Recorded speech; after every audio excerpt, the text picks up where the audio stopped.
Hi everyone, I'm here in Des Moines, Iowa at the Borlaug International Dialogue with Jyotsna Puri, the Associate Vice President at IFAD, the International Fund for Agricultural Development. So Jo, we've been hearing about getting more climate finance to small-scale farmers here to combat climate change. So what is the big issue? Why is there not enough climate finance for small-scale farmers? Thanks so much, Danish, for that question. And I'm an economist. So let me, I think, get to the heart of the problem, which I think is one of incentives. When we looked at this question of how much new and additional climate finance is going to smallholder farmers in 2019, we found that less than 2% was going to smallholder farmers. But smallholder farmers, and that's defined as farmers who cultivate plots of land less than 2 hectares, are also responsible for 1/3 of the total world's food supply, but get less than 2% of new and additional climate finance, right? And that's primarily, I think one of the key reasons there is because adaptation funding is so little. So if you look at new and additional climate finance, and if you look at how much money goes into mitigation, the incentives are there. The private sector is very excited about it, and there's been a huge amount of scale up of that kind of financing, and a lot of it has come from not so much governments, but from the private sector.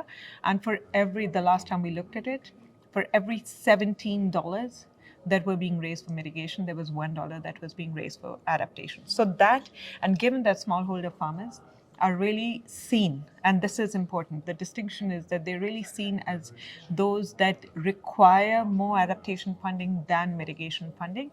The incentives in the adaptation world or in the climate world don't really exist to support them. Also because smallholder farmers, by definition, are small, so it takes a lot to aggregate them to get the economies of finance, the economies of scale that you need for large transactions. They are high risk or seen as high risk. They require longer tenors and low interest rates. So for the private sector to come in, you really need a kind of space where all of those things get taken care of.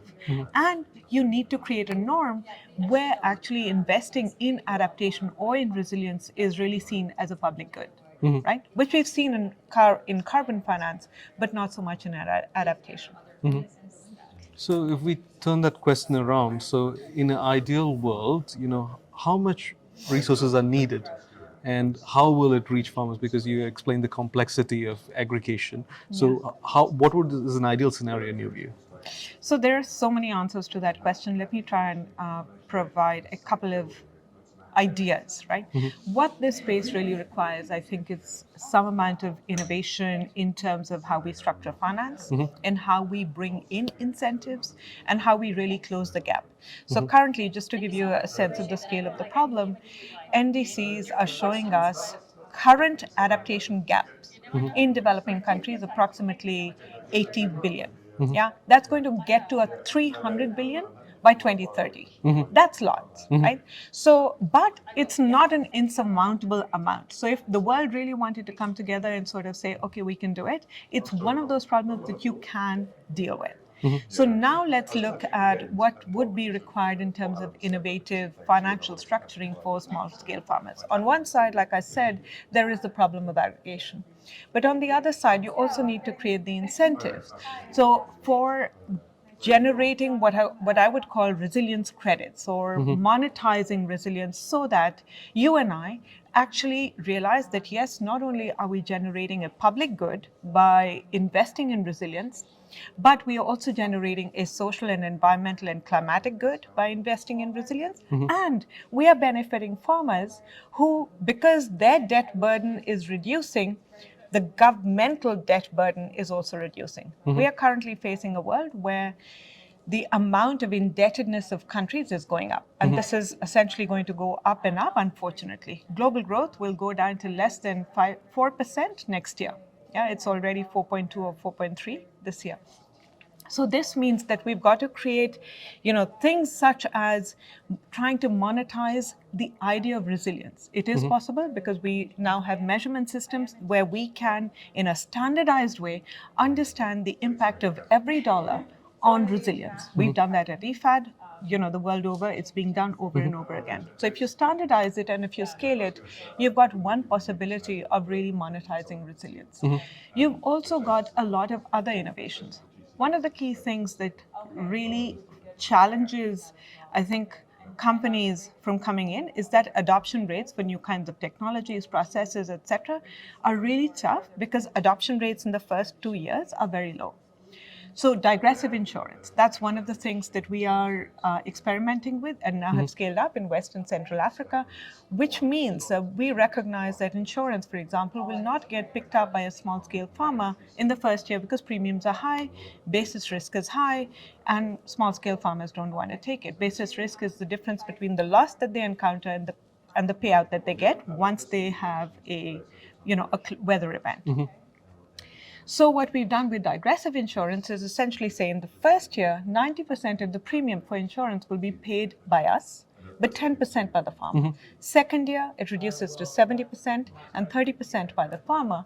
And so a reducing amount by us with increasing amounts by the farmer, but that helps to create the behavioral norm and the trust in the system, which then means that by the fifth year, farmers realize that their basis risk is very little, but they can then get insurance and be protected against weather events. And my last example there is really thinking about how we can put out, green loans that are to the smaller and more marginalized sections of rural populations. First, to recognize that these are centers of growth. Rural areas should not be seen as centers as liabilities, but as centers of growth. And if we started to put in more public investment, both in financial opportunities as well as in infrastructure, we can really change the environment within which smallholder farmers and midstream investments, which are essentially investments in them, can really yield higher returns for the private sector, but also cover the risk for smallholder farmers. Last question, short question. So we're like about 3 weeks away from COP27 in Egypt. So you have these great ideas on innovation in different parts of the financial system. So what can COP27 deliver to help mainstream these ideas and get them actioned? Because it's a Great COP of question. implementation. Yeah, and I hope a cop of credibility as well. And I think that's the challenge. At Glasgow, what we saw were a lot of commitments. It was a cop of commitments. I think we need to see a cop of credibility where people and organizations that have truly made their commitments at the previous cop are coming through with, dollar numbers in front of their names, one, just to put it very bluntly. And I think the second thing is really to see that, yes, there is a collective understanding that public and private actors need to come together to both mitigate the risk, and clearly that's the role of public sector actors, but then to scale up and take forward ideas that work at the small scale, because we can really galvanize a huge amount of resources if we can really try and work with the same language but in similar platforms while creating them. So I'm hoping that we'll see both of those occur at Sharm el Sheikh. Thank you so much, Jo. Thank you so much.